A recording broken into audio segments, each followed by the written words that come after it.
Good day, afternoon, morning, wherever it is, and welcome to the latest, greatest episode of What Did I Miss? It's coming after a hella good weekend of March Madness fun. It's official. Those seedings mean nothing. And just like in good, I like to say predictable because I want it to always be a part of March Madness. We've got a Cinderella story, and we could talk about that in a little bit.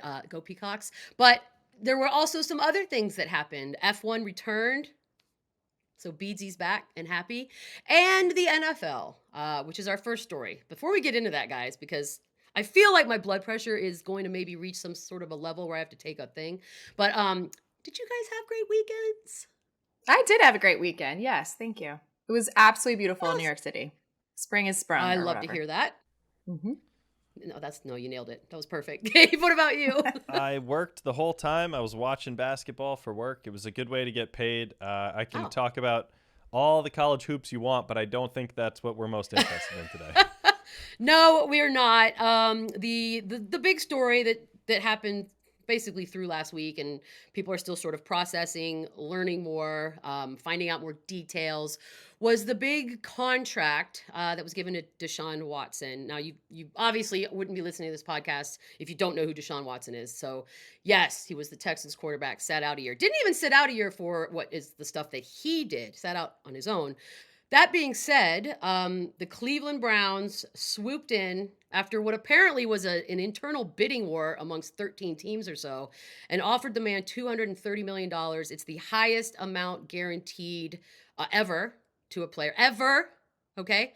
And he also had his monies protected by, I guess, great representation, $1 million base salary for this upcoming season because they know that the 22 civil cases that are currently pending are going to be pending and will either be resolved in some sort of a punishment situation. The league may step in, he'll be suspended. The amount of time that he could be suspended for is obviously unknown, which brings us to now. So, when I took a 3-year break from watching the NFL, I was very vocal about it because I felt very angry and I felt very sort of look, the NFL doesn't owe any of us anything, clearly. But what the NFL does do is put on a show, a charade of giving a damn about women. Now, women, according to most statistics, make up about 40 to 45% of the NFL fan base. That's a nice chunk right there. What the NFL does, though, is they'll put words and stickers on helmets. They'll tell you about breast cancer for a hot minute. They'll sell you some pink merchandise, maybe a bedazzled Giants hat. That'll get you going. That'll really tell you that the NFL gives a damn about you. But what they really do, the actions that they really want you to never ever mention, are moments like this.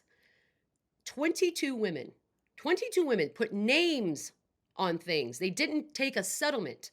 They wanted this to be dealt with correctly and with justice. That tells you something. 22 of them have come forward against this guy, alleging what they have alleged. And the NFL now has to figure out whether or not they want to punish this guy. I'm not going to hold my breath. They have told us time and time again what their priorities are: women abuse, animal abuse, what have you. 6 games ish. Deflate a ball, 4 games. Bet $1,500 of your own money on something, an entire season suspension. I don't suspect or expect that anything bad's going to happen to this. What grosses me out, once again, is that as a fan of football, we have to now do mental gymnastics to try to figure out a way to justify not feeling gross when we watch a sport that we all love to watch.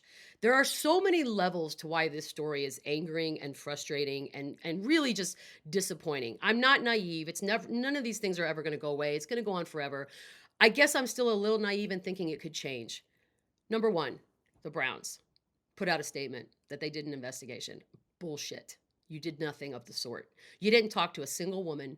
You didn't talk to their lawyers. You didn't talk to anyone, which tells me that your investigation went something along the lines of, let's text Deshaun Watson. Hey, did you do this? No? Great. Here's $230 million. There's one. That's an investigation. So, Browns, you're gross, and may your bad luck and fortune and never winning anything continue for as long as we all shall live. Number 2, the other teams that were in this feeding frenzy. How disgusting are you? This is not even solved yet. We have no idea what was or wasn't done. Worst case scenario, he did all of it, and he's a criminal that got away with it. Best case scenario, He pays for sex all the time, which is also illegal and a crime. And what are we talking about here? So shame on all of you. Not only did this guy get another job, fine, but they rewarded him with the highest guaranteed contract that has ever happened in NFL. What is the lesson here? I'll tell you what the lesson is. No one wants to hear about these women. No one wants to hear you come out. Women will continue to not report things over and over and over again because not only are you made to feel as if you're the liar, but then they want to turn around and paint you as a gold digger, as you're out for money, as you're out for this and that. We're not. We're not all out for that. We are almost one half of the population that watches this damn sport. But when it comes time to defending your own, you want to treat us like we're some sort of just manipulative gold digging component of society, and we're not. And secondly, if I ever see another person with an NFL name tag of any sort of executive position come out and explain to me about the integrity of the shield, so help me God if things don't get violent. Integrity does not mean what I think they think it means. Integrity does not mean make as much money as possible and sweep all the bad shit under the rug. It doesn't mean that. It means that you can hold your head up high, you can be proud about the product that you're putting forth, and that you're not forcing the fans who consume it to feel gross about when they have to. And another thing, who's in charge of these things? Owners. Who are owners? Billionaires. What do billionaires do? A lot of things that most of us can't get away with. Billionaires keep retainer lawyers on hand for life. They sweep things under the rug. All those gross, dirty things that none of us could get away with, that's what they do. Rules, laws, codes, they don't apply. These are the same people who defend their employees, who defend Deshaun Watsons of the world. So that's that part. Then the disappointment is fourfold when you go into comment sections or you start to listen to fans, because it doesn't seem like anywhere else in the world are we so quick to just let a man do gross things, right? Like we will excuse it if he can throw a ball, run fast, make a shot, hit a ball, whatever. We excuse all of it. What are we doing? Deshaun Watson doesn't know you. He doesn't give a damn about you. You don't know him. And even if he was able to meet you, he still wouldn't care. But you're willing to put your name on the line and your integrity to defend a man who you don't know what he did. But I'm assuming you do have women in your life. And let's just say one of these women was one of the 22. And you're going to tell me that because he wasn't criminally charged, he's cleared? He's done nothing wrong? 22 is a lot of smoke. There's at least a little bit of a fire right there. The quickness with which we just throw away all of these women is disgusting. You have mothers, you have sisters, you have daughters. Think about that for a second. And it's not a female male thing. It wouldn't be such a big deal if males started to look at this through the eyes of someone else. I get it. NFL, bottom line, make a dollar, what have you. But at some point somewhere, if somebody with a backbone and a set of balls could maybe step in and take a stand and do the right thing, it would be glorious. Talk about integrity of a shield. Because you don't have to banish the guy, but you can certainly wait until the entire thing plays out before you hand over the Brinks truck more than you've done for anyone else. And for the rest of the league, how does this make you feel? You play for the same company that that guy plays for. You are grouped in with all of that. Where are you on this? Why aren't they more vocal? Why aren't you coming out and saying, we don't want this anymore? We're tired of every few months having to have everything go through the dirt because one guy had to act like a garbage person. I don't get it. I don't get why they keep doing this. It's hard to be a sports fan sometimes. Sports are supposed to be fun. It's where our disposable income goes. We want to feel good and happy and cheerful and like, yay, we're doing some fun stuff. No, once again, we are in a predicament where we have to just sit here and sort of weigh out, what am I cheering for and what am I watching and what am I giving my time and money to? And it's disappointing. But I believe in karma. I believe in it still, stupidly, even though I keep seeing it not happen. So, either he gets suspended a year or two, or the Browns continue to be the shit show team that they've been since the 60s, Browns fans. I hope you're happy. Have fun with this. You're going to be burning jerseys sooner rather than later. Garbage. But F1 was back, and honestly, that's really, really the only thing I have to hang my hat on at this point. I just came back to football, you guys. I just came back. This was one of the reasons I left. Well, and it's not going to change. And they put us in this bad position. Like, am I crazy, or does it just feel dirty sometimes to cheer for sports? No, yeah, it feels bad. This whole thing Feels feels really bad. bad, Mm-hmm. right? Yeah. Yeah. Yeah. I think one thing I would add that I think is important is that there are 22 women that are suing him civil suits. There are other women, including one that was profiled by the New York Times, I believe, who used a pseudonym rather, who have made allegations but declined to sue. So it's not as though it's only these 22 women. There are others who have made allegations who have chosen not to pursue them, which I think is important in the context of many of these folks in the comments, let's call them, who are saying, "Oh, these 22 women are just looking Yeah. for cash. They're looking for money, etc." There are other women who have made allegations who are not seeking any type of financial compensation, which I think ultimately you have to take into consideration. You have to. Because if you want to group women in as these manipulative gold diggers who are only out to get a quick buck, well, A, you're inaccurate. That's wrong. And my God, look in the mirror, you weird incel. But more importantly, like these women put their names on it. They turned down Mm-hmm. settlements. Like if that's what they only wanted, then this thing would have been over a long time ago. So now they're sitting in their houses with their loved ones and their circle of friends and like watching this guy get $230 million, but protected monies for the season coming up. That's the thing that really grossed me out. Like it was bad enough. We all knew he was going to get a job. I mean, did I know there would be I thought it would be he would have to go in and woo teams and try to convince them that he was worth the risk. I did not realize how grossly wrong I'd be about that. That it was in fact teams wooing him to get him to Yeah. go. He got a raise and a promotion.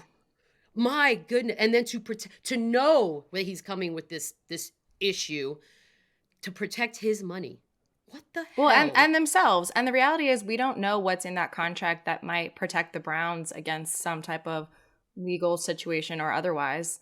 And to your point, the whole thing just feels bad. And the way that they Gross. did that, like accounting would imply at least, and I think is true, that they're anticipating some type of suspension or some type of something that they'll have to account for.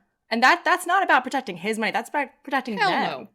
Yeah, no, it's just it's basically rich people protecting rich people, whether it be Right. him, owners, what. It's that circle. People want to be angry at the world. What you be angry at rich people right now because that's what's happening. They're protecting themselves. And that's what they do. That's how they got rich. Look, I'm not a person who runs around thinking that we shouldn't have billionaires. Do whatever you want to do. But let's not kid ourselves that these people got there by being moral, upstanding pillars of society. Okay? That's not how most of them got there. And I know for a fact, I'm not even talking out of my ass. Like I know for a fact, I know a lawyer whose entire job is doing this stuff. Like they get away with things. They don't care about you. They don't care about any of this.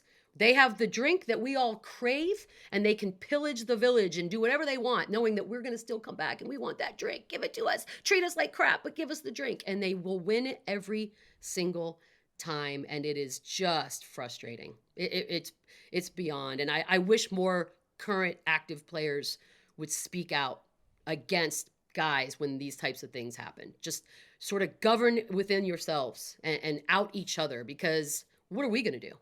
For every one of me, there's 10 people that are telling me to shut up and let the man live. Like, okay. He is living. He's living quite well, actually, better than 90% of the world. No one took that away from him. Matter of fact, they gave him a lot more than just living. What a reward. I don't mean to throw more logs on the fire, except Great. I want to bring up one or two more points. Chris Mortensen reported, I believe, that at some point in the last several days, the Browns decided they wanted to move on from Baker because they wanted more of an adult Sure. leading their team. And so that paired with the obvious concessions they made to try to make Deshaun want to be there and the 3 first-round picks that they gave up for him Right. makes it kind of an extra head scratcher here. Like, yes, to everything you already said, but also like, huh?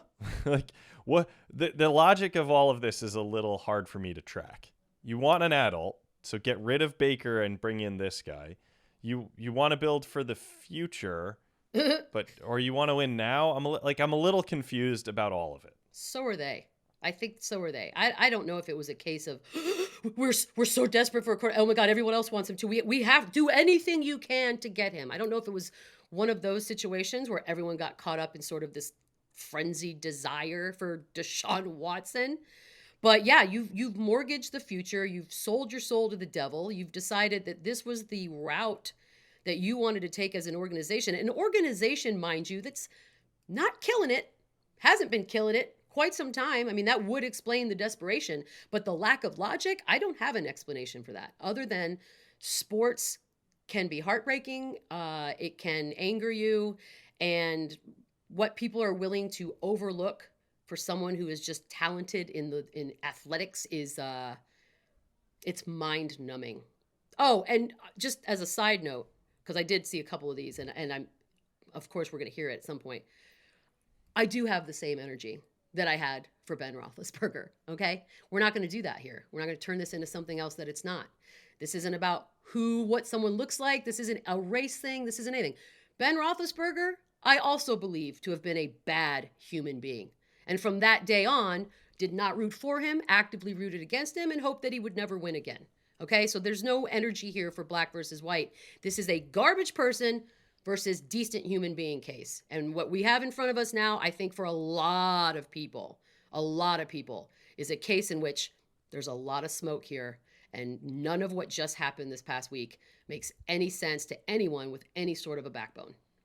But that's not who we're talking about when we talk about the NFL. We've made that very clear over and over and over again. Shout out Calvin Ridley, though, bro. You really fucked up the integrity of the league with that $1,500 bet you put down. You're going to sit out the whole season. My God, what a joke. What a joke. But Goodell must be just chilling in his big old leather chair, cracking in that $45 million a year, doing nothing ever to do any of this as a good service. Nothing. Just nothing. Yeah. F1 guys, what'd you think? Great race? Should we take a break and come back? Like, my God, I wish I had Roger Goodell's job just for like a week.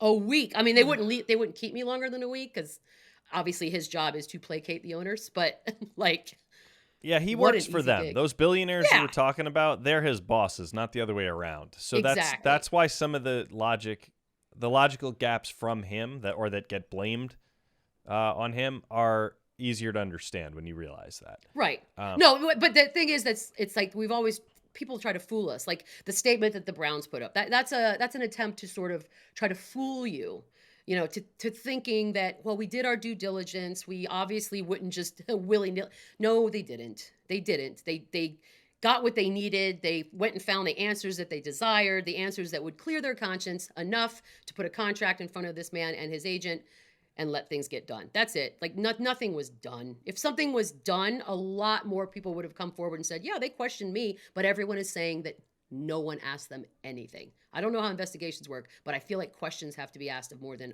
I don't know, the person accused.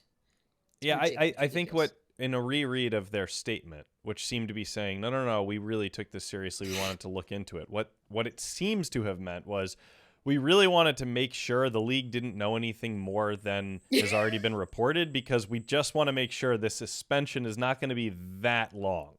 Right. So we're really buttoned up, fans who are worried that the quarterback won't be ready by week 8 or whatever. Like, don't worry, we did our double checks there. They didn't, in reread, didn't mean we called the people who talked to these women, all 22 of them. That's not what they were getting at. Yeah, we had some real tough PIs on this one, guys. They've been doing this for like better part of the last year. No, they didn't do anything. Like, it's Browns fans now, you sort of have to, being a sports fan in this day and age, and I'm sure it went forever, but like for specifically nowadays, because things are so amplified, it's like you wake up every morning and it's a game of roulette. Like, is today the day my team has employed a garbage person and now I have to take a stand or decide how I want to deal with it and compartmentalize my sports fandom with my what bothers me in the world genes? Like, I don't know. So every day you sort of wake up with that. Like, today could be the day. Today could be the day, guys, that your team does some dumb shit and now you have to figure out what to do about it.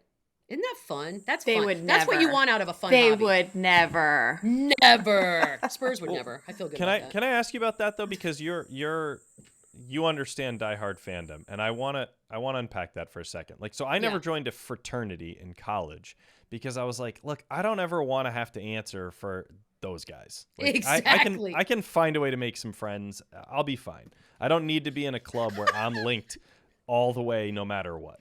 Right. No. But in our culture, and I'm, a diehard fan of a few teams over my lifetime, we're trained that you do link up with this team and then you cape up for them no matter what. Do you feel a little bit bad for let's just say the Page of Cleveland, someone who would agree with probably everything you said and feel totally conflicted right now, that this team that they've, suffered with for their whole life kind of, I'll say, does this to them? That sucks. Yeah. Like, that does suck for that person who feels 100. Totally conflicted. I 100% feel bad for that person. It is, again, it goes back to they don't give a damn about you at all. Like, when you become a sports fan, you sort of are signing this imaginative contract with yourself and this team. They don't know about it, but it's what you're doing. That you are signing over hours, days, weeks, years of your life, however many dollars you choose to spend on merch, tickets, what have you. It's an investment, a full investment. And for some people, inevitably, there are lifetime, decades-long fans of the Cleveland Browns who last week all of a sudden had to sort of take a look in the mirror and be like, I've spent my entire life waiting for this team to do something, to win something. And now they bring in this person who I cannot root for, don't want to root for, and have zero inkling to support. What do? I don't know, because they're going to inevitably be those people, but there are also going to be a lot more of the other people who, as soon as he gets on the field and if they start winning, my goodness, he could kick a cat and throw a puppy into the water. No one cares, because we are insanely stupid when it comes to fandom and winning. I know the phrase is winning beats all, what have you, but like, it doesn't. It shouldn't. It's a game. It's a game that you and I and none of us, we don't even profit from. Like, it's just a game that we maybe get a little endorphin rush from when our team wins, and then we go back to our jobs and our lives and our families, and no one's the wiser. They're the only people that profit from this heavily, and we are the ones that are sitting here going, oh, I don't know what to do. And I do. I feel bad for fans anytime this kind of stuff happens. I felt bad for Steelers fans. My dad was a Steelers fan, and then the Ben Roethlisberger stuff happened, and I was like, ugh.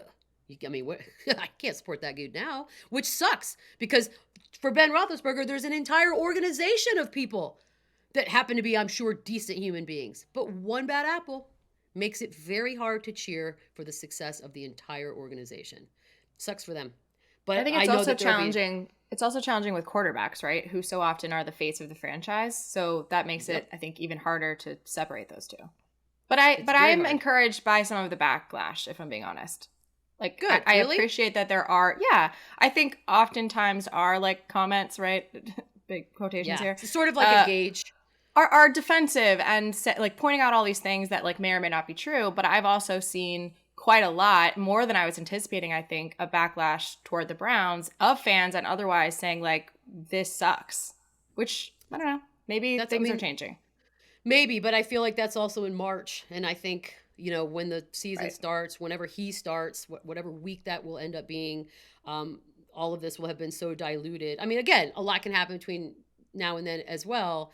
But look, I think it's funny how quickly we want to take the convenience of, well, he wasn't criminally charged. And some people want to equate that with innocence, when in fact it is not. You can watch one episode of Law and Order and know that just because there's not enough evidence for something does not mean that something wasn't committed, something wrong wasn't done. It's absurd how quickly we want to excuse strangers with that when it's convenient, when it does something or affects someone that we think we know, which BS, none of y'all know him. He doesn't care about you. So yeah, and by the way, we haven't even heard from him. And I know, I'm sure his lawyers are like, shut the hell up, but like, nothing. Just what a beautiful life he's had. We did initially, and then like, those comments didn't really date well. What a week. Can I wind us off this topic with a more lighter suggestion that I think fits in with your worldview, Beadle? Yes. What if we normalize, like, sports fandom divorce? Because I can tell you that I have broken up with a couple teams in my life, and I've never looked back. It feels great. There you go. You move on. You find your new happiness. So obviously I stopped rooting for the Jets for completely different reasons. No moral quandaries. I just hated being miserable all the time. I've never questioned that decision. It's been great.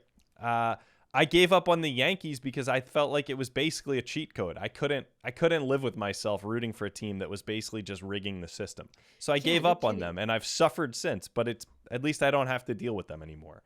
But it's Maybe this easier should for be you, normal. maybe. Well, it should be normal, but there's like an irrational, illogical passion thing about being a fan where you could be a completely just even keel person in your regular life at your job with your family and friends, but sports turns you into some kind of crazy person whose logic and everything just goes out the window. And that's sort of, I think, fanatics. We always talk about it. Like, it's not, when you reach those kinds of fans, like, they can't just imagine what you just said. Like, they can't just say, oh, like, I'm just going to stop being a fan. Now, some will. I mean, of course, some will. This is a big moment for a lot of Browns fans specifically, but many, many more won't. And so that's sort of, it's a fascinating thing to watch. It's always interesting to try to look at it through the eyes of non-sports fans or people have no real link to the world of sports, because it makes no sense to them.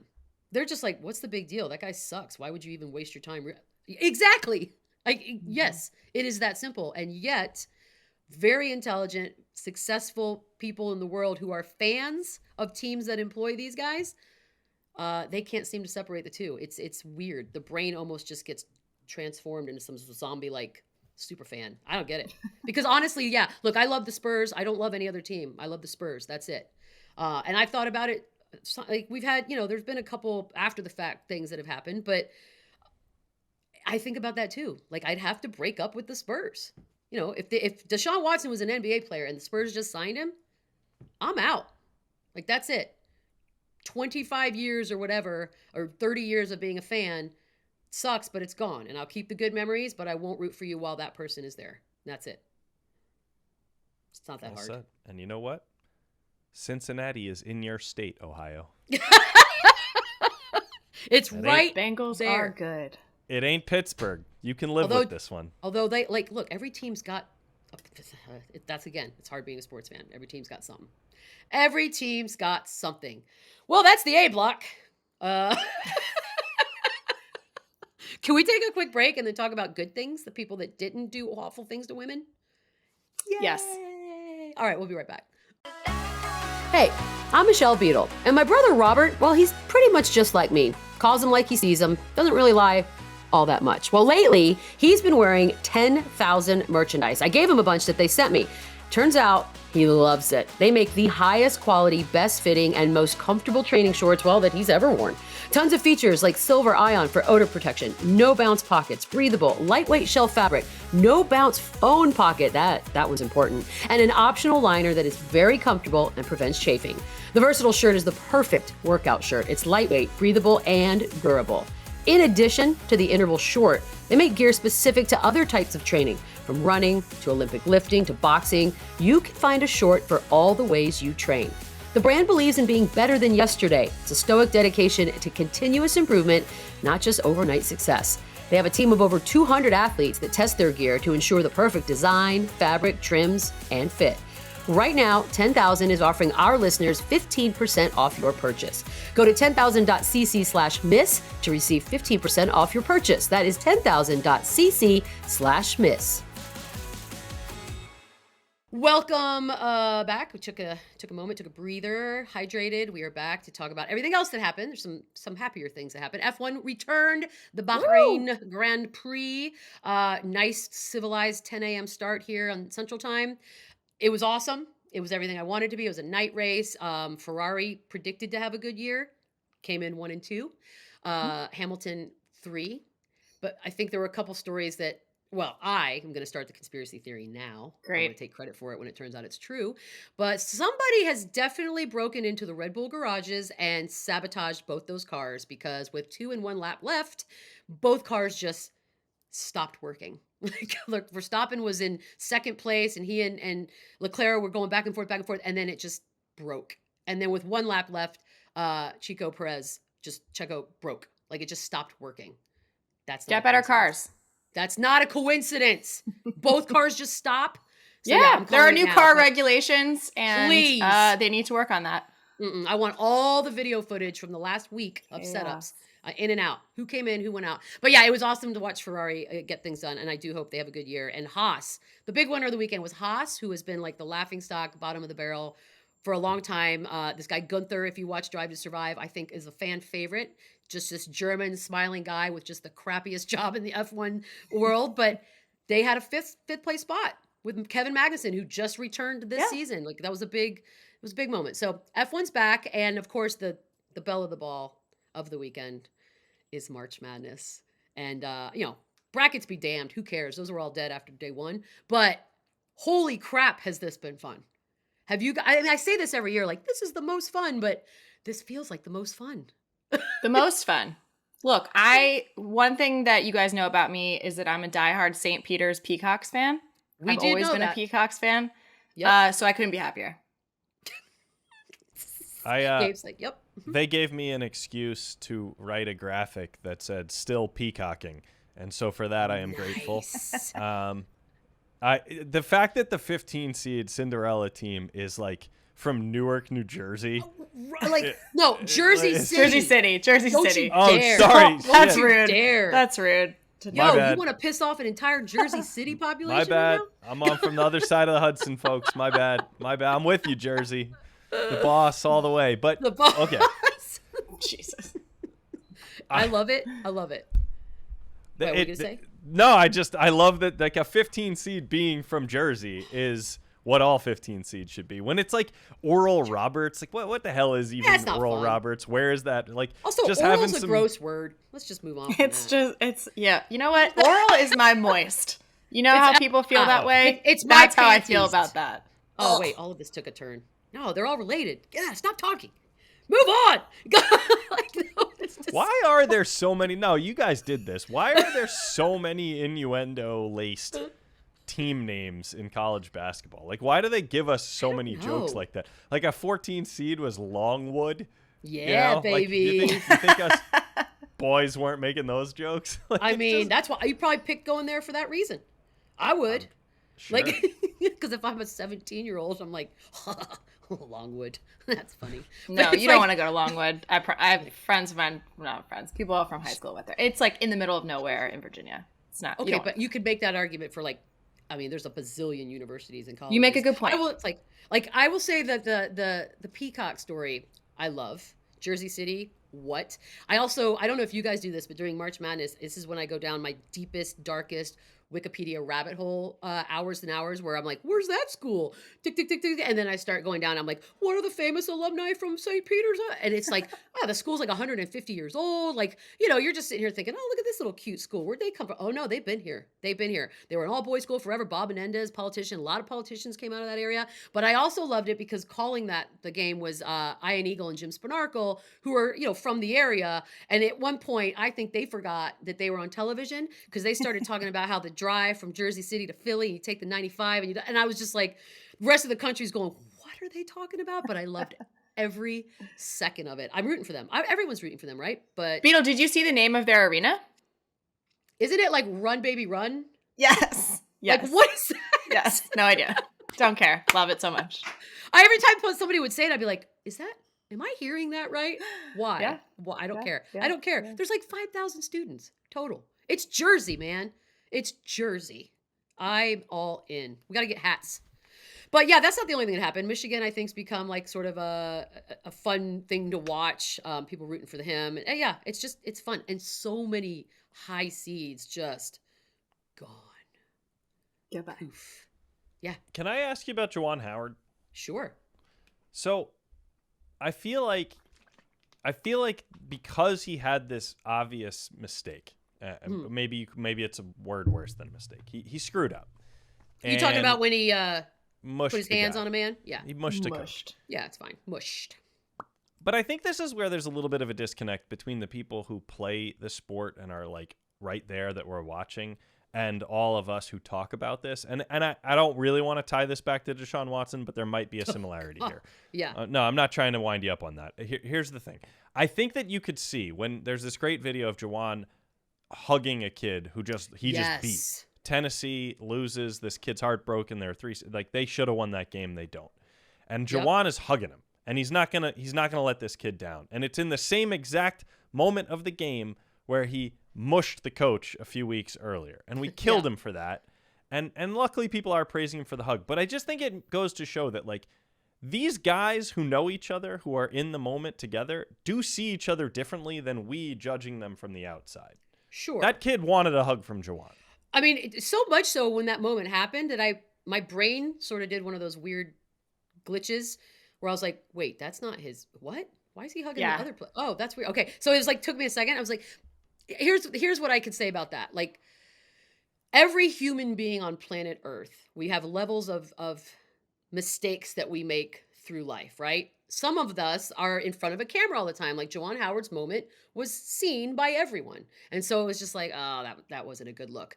But he also has decades and decades of time on earth, people that know him, people that have worked with him, played with him, what have you, that have just come forward and said, and even during this game, people were like, it bummed me out when that moment happened with him because that's not who he is. And more than 5 different people said that. It was like, that's not who Juwan Howard is. He had just a brain fart moment. We all had to see it. It wasn't great, but it's not him.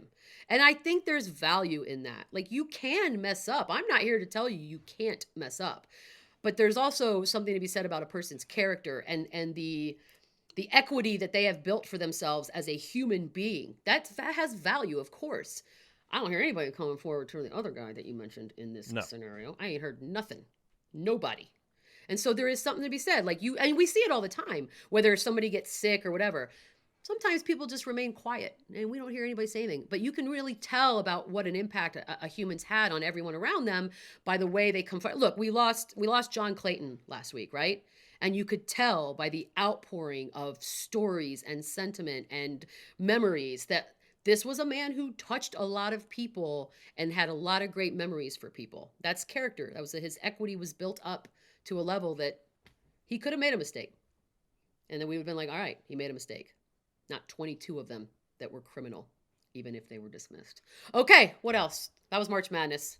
I got it out of my system. By the way, how are your brackets? Just obligatory question that we're supposed to ask. I might as well have lit $25 on fire. Yeah. Do you have anyone alive? Yeah, I mean, I have Gonzaga winning, so that's good. And I have Arizona, I think, my Final Four. But yeah, I mean, I made some dumb choices early trying to guess upsets and just fail. That's what we do. What about you, Gabe? Anything? Yeah, I'm doing pretty well, actually. I've tried to personalize my bracket and like pick teams that winners from people I've worked with or are friends with, pick places I have some association with. So from our shared time in Central Connecticut, UConn burned me. I had them going way further than I should have. USC in my current life, that burned me a little bit. But otherwise, I got Nova winning it all. Samesies! Oh, nice. Is it because of Jay Wright's handsomeness? Because that's what I did mine for. Yeah, he is handsome. Man, right? He's holding on to that handsomeness. He was really the young, handsome coach, and now he's the old, handsome coach. He's only 60. Is he the next Coach K? And by the way, I'm glad you didn't say Coach K till now. Dare you say that? Okay, First of go. all, take it back.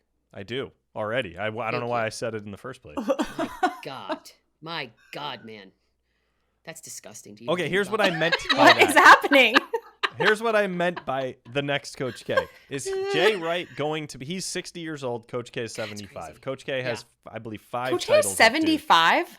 Damn right. I think so, yeah. Why, do you think he was 80? I have no idea how old I thought he was. Just 75 feels wrong. Okay, I'm sorry. That's because you're a young person and you can't even imagine reaching 75. I'm a youth. That's right. Sorry to derail us, Gabe, with my youthness. Jay Wright might win another title this year. He's got a couple in the last few years. We could be, he could have multiple titles before 70 at one program.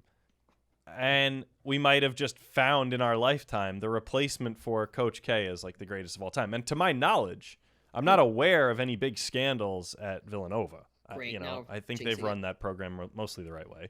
Seems like it. I mean, I nothing sticks out. I mean, maybe I don't know. I don't think so. But yeah, maybe. But I don't know why we have to be so quick to be like the next coach. Who cares? Like, let's just have he's the current Jay Wright. Let's go. And when it's all said and done, Jay Wright, he might be the barometer by which we measure everything. Also, just such a great name. You know? Yeah, it's really good. Jay Wright. Jay Wright. Yeah, I got Nova winning it all too. I did the same thing. I tried to personalize it. I had Texas, oh well. And it was weird because I worked with Sean Elliott last night, and Arizona, that it was a little closer than I think Arizona alum wanted it to be. And so for a hot second there, I was like, oh, but no, we didn't get that one. That's all right. We got the next one. By the way, I know for a fact that this week there's stuff I missed. Yeah. So Yes. let's just jump right in because I missed this first one. Go ahead. This is a good one, Paige. Yeah, so I really enjoyed this. I thought it was quite funny.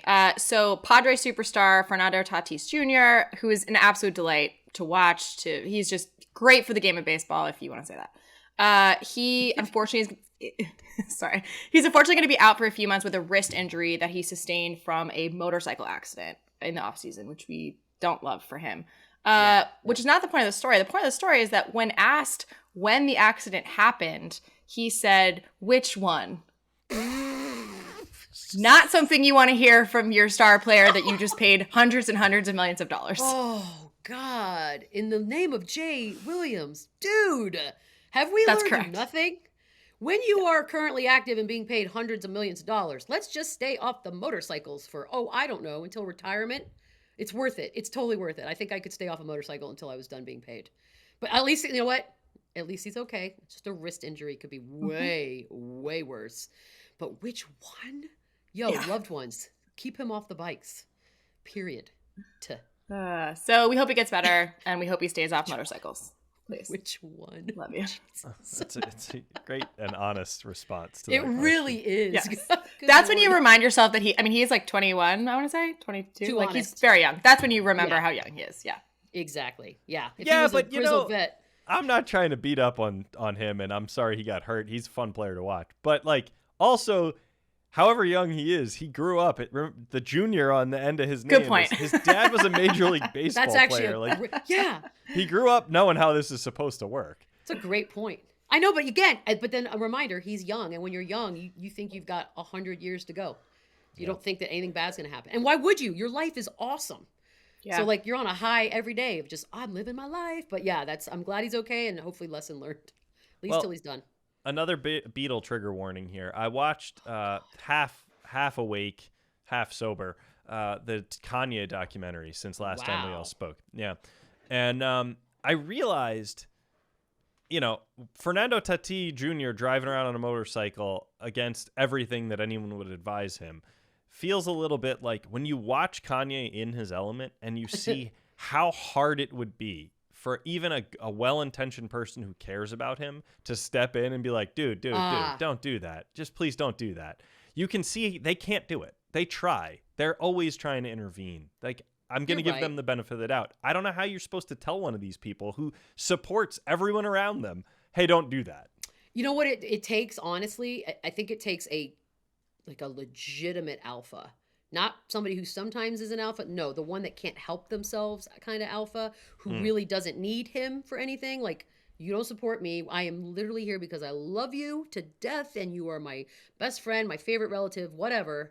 I don't give a damn about the money, but you have to stop what you're doing, period. But those are not people that are just walking around. Like, that's a very hard thing to find someone who needs nothing from you, wants nothing from you, and absolutely just wants your best interest. Yeah, it's unfortunate, but I think a lot of people that are very famous and rich and all, like, they don't have any of those. And so that's sort of why you see that happening a lot. Not in his case particularly, but like Kanye probably. Yeah, for sure. But thanks for bringing me down. What else? I'm going to take you down even further. Here's a guy who could definitely use an alpha. This is This a guy slow could have used decline. an alpha. This whole segment. Here we go. This whole segment sucks. Okay. According to multiple sources here at The Athletic, our colleagues at The Athletic who do a tremendous job with the real journalism, not what we do. With Capital J. Yeah. Read the whole piece. It's mind-blowing. But former Jags coach Urban Meyer was apparently unfamiliar with star players around the NFL during his tenure in Jacksonville. He did not know who Deebo Samuel and Jamal Adams were, but he also did not know who Aaron Donald was. He apparently said, I'm paraphrasing, in a meeting, hey, anyone know anything about 99? I think this guy's going to be a real problem for us. Shut your mouth. Yeah, there's all kinds of anecdotes in a new piece that's out about Coach. He wanted to install Tebow Tuesdays, something I co-signed. That is a good idea. But he was like a total asshole to all of his players consistently. Endless number of anecdotes about Urban Meyer. Is there a bottom with this guy? Wow, I wish I could say there was. He reminds me of a certain someone that was front and center in the world for a few years, not that long ago. Not knowing anything around him, being so arrogant as to not want to do any of the homework, and then also treating everyone around you like garbage. Super fun characteristics. Loving it. They're buddies, by the way. Yeah. Yeah, paint me surprised. But the thing about that is sometimes I wonder, like, when you've sort of been drinking your own Kool-Aid for as long as a guy like Urban Meyer has, and you've just reached this point where you're like, I'm Urban Meyer, and that alone is enough for me to get jobs and be successful. And then the hard reality was it wasn't enough. And then you start to lash out because the results you think you deserve, are entitled to, are not happening. So now you're just gonna be mean. It's like a downward spiral of when you're already kind of a shitty character, and it never really picks up after that. So The at least man we don't has have to deal with it conned anymore. people out of millions of dollars. Again. How do we reminds keep me paying of this person? Somebody. I don't pay him. Shit. Look at me putting chapstick on because I'm getting all angry. I gotta put my Urban Meyer chapstick on. Okay, go on. Oh my God. Okay, this next one. Nah, Okay, this talk about might be getting the fired worst up. one yet. I am very fired up about this in a way that feels visceral. So, Michigan linebacker David Ojabo. I actually don't know how to say his last name. Gabe, do you know? I don't have any more think it's confidence in Ojabo. pronouncing it than you Okay, just we're gonna said. go David Ojabo. Unfortunately, during his pro day, which are happening over the last few weeks and next couple weeks, he tore his Achilles during the pro day drill. There are cameras everywhere. Michigan's obviously a huge program. Tears his Achilles, which is terrible, but that is not the point of the story. He tears his Achilles, goes down, is clearly writhing around in pain because Achilles pops just happen like that, and one of the coaches, who knows, walks past him to pick up the ball that he dropped, doesn't attend to him at all. Not a single person goes to his aid. Nothing happens. Why? Is he not like? Do people hate him? What's the problem? I have no idea. A lot of the speculation was about, a lot of the feedback, we'll call it, was about how, sorry gang, the NFL is a business. You tore your Achilles, get out of here. On to the next drill. Someone else pop up there. We have players to evaluate. I hate it so much. So they treated on a him human level. like a limp horse. That's basically how he was Yeah, looked at. Like pretty an much. animal. Which, by the way, I Pretty hate much. that analogy because I love animals and I don't look at them less, or you know what I mean? Like, that's gross. That Not is one gross. person. And there But please, were by all means, tell me more about student athletes and how you give a damn. Get the 25 outta here. people standing around there. 25. And the grown-ups. Not one person. Not just people. Yeah. Grown-ups. Adults, People that are in like the charge Browns are of looking leading for. men. Yeah, exactly. Oh my God, that's oh, you know what? I hope he can get past this and I just want him to go out and make $1 bazillion and then pull a pretty woman and go back and be like, I'm gonna give you guys a brand new gym, and they'd be like, no, I'm not. Big mistake, huge. I'm out. Like, I want him to get revenge. I want everyone to get revenge. That's what life's about. Revenge and petty. We got you, Big Dave. Screw those dudes. Can I tell you Now, about it? now I'm rooting against Michigan in March Madness. That's how quickly it trickles down. See? Well, we're just on the Jawan train. Sorry, Jawan. Now I'm off. Because of the Totally. actions of some dude I don't know, you are now out. Well, that sucks. I saw That's this shitty. one and I texted some guys who have played in the league for like this is so bad that there has to be an explanation. There must be. We're all overreacting, right? Like there's something like that. There's a protocol. They're not allowed to go attend to him for 10 more seconds before. Who knows? Some still. reason. And the guy I texted was like, no, it's as bad as it looks. So, it's And gross. even if there was a protocol, another human being is rolling around on the ground in pain. I don't give a shit about protocols. Like, that person hurts. I at least stand there and help. It's like, what can I do? Or be there so he's not feeling like completely alone. The guy Anyway. just walked by him. That's who's That's that what guy? kills me. Let's get that guy. I get maybe the initial like shock or like you fight, flight, or Sure. freeze. You freeze. You actively walked past this person to pick up the ball on the ground that he dropped. That's crazy. It's like those hate you. experiments they do with strangers, like to see how people will react. Except for Oh, yeah. this wasn't a stranger. This is someone who you've been under his tutelage and you just walk right by him? Nah. That I'm going to use sucks. it as a Do segue. any of these get good, or like what's the deal? No, I'm going to give you a segue here, a football one. Hold on. Then there's a good one. Segue is Matt Stafford got a 4-year extension. You'll figure out why I'm connecting Matt Stafford to the walking by not caring as someone goes down in a heap. No. Do you remember that story? That was just a couple weeks ago. I mean, yes, I do. Although, again, the internet never loses. Okay. Yeah. Because remember, it all came out after that. Yeah. Yep. Yeah. So Matt Anyways. Stafford got his money. Allen Robinson goes to L.A. Devontae Adams goes to Las Vegas. that's a big Juju one. Smith-Schuster goes to Kansas City. A lot of moves. A lot of talent being consolidated in a couple different divisions. Did any of it jump out to you at all, Beadle? I know it was a hard weekend with NFL news for you, but try to have fun with this.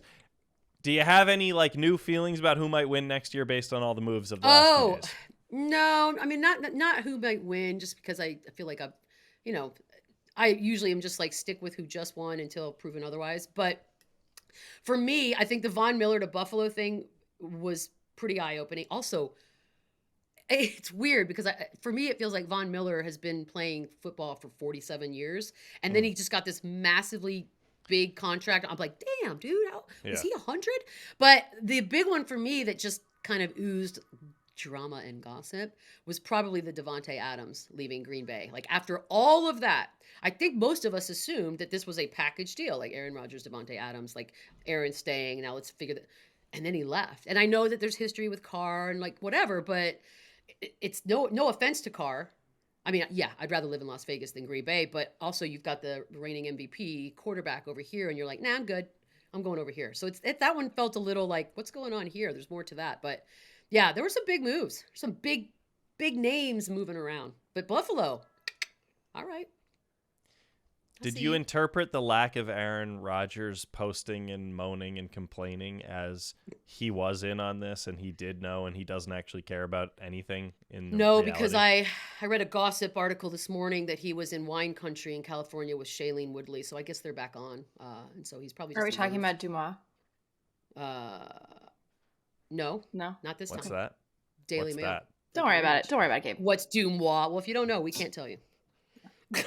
Look it up. Dumois, the town he was in? No! You are so ignorant. Is it the vintage he was drinking? No! It's a website. It's A a- glorious website. Yeah. Oh. It's sort of, Yeah. I would It's compare it public. to like early teens Gawker vibes. Yes. Get on it, bro. All right. Okay, fine. What else? Did I miss anything else? I don't know. Paige, was there anything else we need to cover? The one thing Yeah, I there's a lot. want to mention is that, because I think there's a story here, if I recall correctly, Maury, the iconic television show that takes up time of our afternoons, is calling it quits after 31 seasons. And I think you've met him or worked with him, or there's some story Several Okay. times. Well, in my previous to ESPN life, just a young hungry pup trying to get some on-air time, he would do these video compilation shows where he would get like just random sort of on-air humans from around the country to come in and just lead into these like not really bloopers necessarily, but like caught on camera types of things. And he was always very lovely. But what was great about doing that was that they take you, it's across from Madison Square Garden, and there's a couple like different offices. And so they put us all in one little green room. But there are other shows being taped. Like Maury's no stupid. He tapes like a bunch of shows and then has like 10 months off a year. It's brilliant. It's a brilliant Genius. plan. So he's taping the sort of You Are Not the Father shows also on the same day. So there would be drama going out in the hallway, like screaming and yelling and running. And our handlers would literally tell us, don't go into the hallway right now. Just whatever you do, don't go in the hallway. And we're like, well, why not? And because there was like screaming and fighting going on about a You Are Not the Father moment. And I was like, this is everything. I love Maury. He's just a very kind person. And I guess, Gabe, we had him on Sports Nation. Of course we did. We did. And when I saw Maury's name pop up in our text thread for this show, I quickly, like I often do, just Googled a bunch of things to try to find a clip to embarrass you with. And the clip does not exist. There was a clip, Beadle, like we did some bit where we used to do this game where it was like a dating show to pick who would win each week or something. That's right. I don't remember exactly how it worked, but then we had Maury sub in for like Cowherd or something, and then Beadle was, I don't know, remember like the Giants weren't the father of your pick or something. I don't know, it was some nonsensical analogy, and you sprinted out of the stadium or the studio screaming and crying. It was a fun moment. Does not exist on tape anymore. Damn, I bet Maury had it all scratched off the internet. Yeah, he's no fool. I love Maury Povich and Springer. Those guys are killing it. They won the game of life. Period. Yep. God, well, you know what? Congratulations to Maury. It's a hell of a career. Now, and he loves to golf, so now he's just going to golf even more than he already was. And I'd like to say we're taking a break to think about that and also to come back and wrap things up. We'll be back. It is NCAA tournament time, and basketball and hockey are in full swing. So for many of us, there's no better way to enjoy the games than by just having a little skin in them, which is why BetMGM is still the exclusive betting partner of The Athletic. And as a fan of The Athletic, you can get a great offer when you use BetMGM too. Sign up with BetMGM, get a $200 bonus when you bet $10. Plus, get a free 1-year subscription to The Athletic. Just sign up using promo code TheAthleticPod and get in the game with the king of sportsbooks. That's a $200 bonus when you bet 10, plus a free year Athletic subscription when you use The Athletic Pod at checkout. New customer offer. Download the BetMGM app today. Visit BetMGM.com for terms and conditions. 21 years of age or older to wager. Arizona, Colorado, Washington, D.C., Indiana, Iowa, Michigan, New Jersey, Nevada, Pennsylvania, Tennessee, Virginia, and West Virginia only. Excludes Michigan disassociated persons. Please gamble responsibly. Gambling problem? Call 1-800-NEXT-STEP in Arizona, 1-800-522-4700 in Colorado, Washington, D.C., Nevada, Wyoming, and Virginia, 1-800-270-7117 for confidential help in Michigan, 1-800-GAMBLER in Maryland, New Jersey, Pennsylvania, and West Virginia, 1-800-BETS-OFF in Iowa. Call or text the Tennessee Red Line 800-889-9789 in Tennessee, or call 1-800-9-WITH-IT in Indiana. I'm going to read the text. This is a text that we got from someone who didn't sign their name. Hey, Michelle Beadle, big fan of the show. Thank you for the content. As a fellow Spurs fan, I absolutely share your hatred for Ray Allen. I was wondering who's on your Mount Rushmore of people you hate in the name of the Spurs. He says, I'm assuming it's a he. It could be a she. They say, oh, mine? Wow, thanks for asking. Kawhi Leonard, Kawhi Leonard, Kawhi Leonard, Kawhi Leonard, and just missing out, Kawhi Leonard. Damn. Okay. Wow. Look, I get it. I very much get it. I actually lost my cool on television getting it so much because I also felt like that. I felt very much like he was being a turd. But I mean, I don't know if I hate him because, which is very rare for me to say, but time passed and he went to Toronto and he won there. And I was just sort of like, Kawhi's just a different bird. You know, we were sort of used to a certain way of things being done in San Antonio here. And like Kawhi just wasn't. He's just a great, amazing basketball player, but different than, a David Robinson. So that being said, Ray Allen, I don't know if I have 4. Zaza freaking Chulia. Speaking of Kawhi Leonard, because he murdered Kawhi Leonard, and that was basically the end of Kawhi Leonard in San Antonio. I used to, and this is only as a Spurs fan, because as a person I love him, but Shaq, because he was always so disrespectful and dismissive of the greatness of Dwight Howard, of David Robinson and Tim Duncan. And I don't know if I have a 4th. We'll keep it open. Yeah, right? Like, I feel like that's a fluid. Maybe the 4th is just a fluid and given, like, here and there. Because Chris Paul, he's hit some shots that, but then again, Chris Paul hasn't gone on and dominated, so it sort of doesn't feel like it's worth the hate. Like, the Ray Allen shot resulted in losing the championship, so that's hate. Right. Zaza Pachulia, we lost our best player at the time forever, and then we're knocked out of the playoffs. So, like, those were real big things. But, yeah, but I get it. According to Alexa, by the way, I don't know if you've seen that video, but it's Kawhi Leonard. And I love it so much. That's it for this episode of me losing my cool and trying to figure out what the NFL's problem is. Rate, review, subscribe. Thursday, I am so excited. We have Josiah Johnson on, who is the king of the meme world and all things social media. And I'm so stoked to talk to him. As a reminder, voicemails, text. We do have a phone number. It's 631-397-0403. For Paige. For Gabe, who just left anyways. Michelle, we'll see you guys next time.